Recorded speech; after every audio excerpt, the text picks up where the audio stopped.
Hello guys, ushaka kubona uburyo bafungura email iri profession? Uhereye none ukageza ku musozo w'iyi video uraba uzi gukora email iri profession. Uyu munsi ndaguhamiriza ko nyuma y'iyi video uraza kuba ufite email iri profession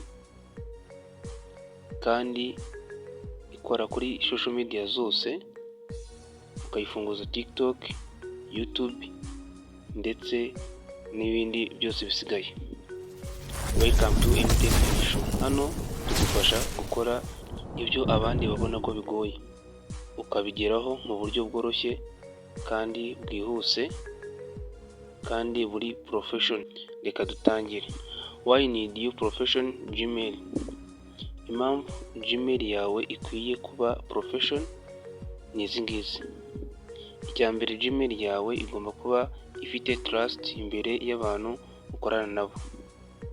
Icya kabiri, yoroshya business communication. Icya gatatu, ikwemerera kwinjira muri serivisi nyinshi nta kibazo, nko gufungura YouTube channel, gufungura AdSense, gufungura Play Store ndetse n'izindi mbuga nkoranyambaga. Icya gatanu, irinda ko account yawe ifungwa cyangwa ikagira ikibazo cyo kwibwa. Ndakwereka kuri finali y'iyi video uburyo uraza kuza gukora akantu ndakakubikiye ku buryo account yawe itazibwa. Nuzagerageza kwicokoza uzahita ubimenya mu kanya nk'ako guhombya. Icya gatandatu, igufasha gukora KV business n'ibindi byinshi. Step ya mbere, tugiye gusura website. Turasura website yitwa Gmail.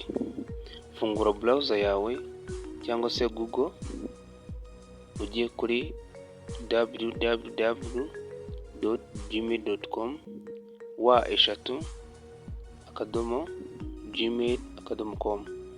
Nurangiza uhitemo ahanditse create account, hanyuma uhitemo for work myself. Niba ari business uhitemo uri for work. Step ya kabiri, andika amazina yawe ari profession.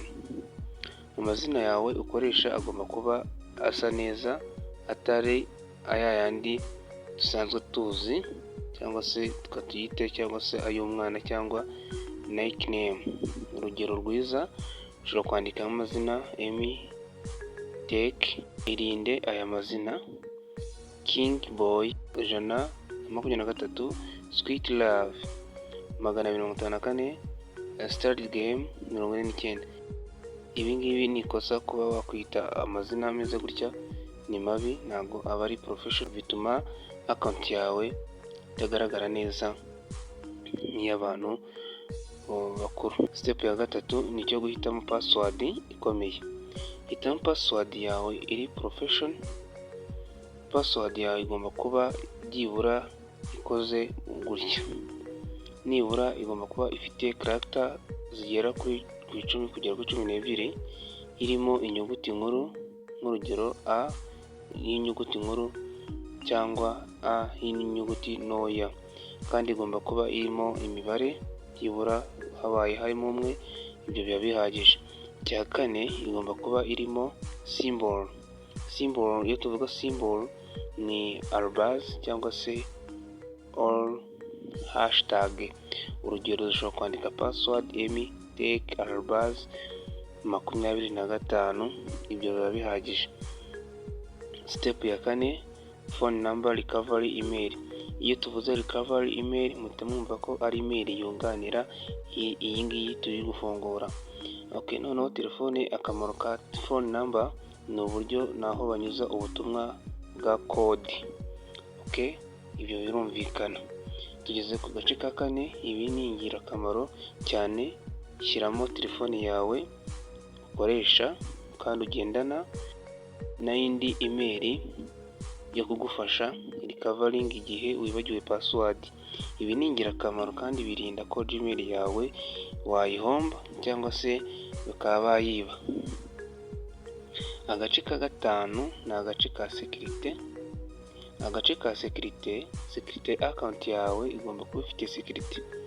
Hano niho benshi bibacanga iyo muri gufungura imeri. Ni ukuri aka kantu niko kandi nari nabateguriye ka surprise. Aka kantu ni akantu ko gukora icyo bita two step verification. Iyo ugiye gukora two step verification nta handi hantu uca hano n'ubundi kuri Gmail yawe.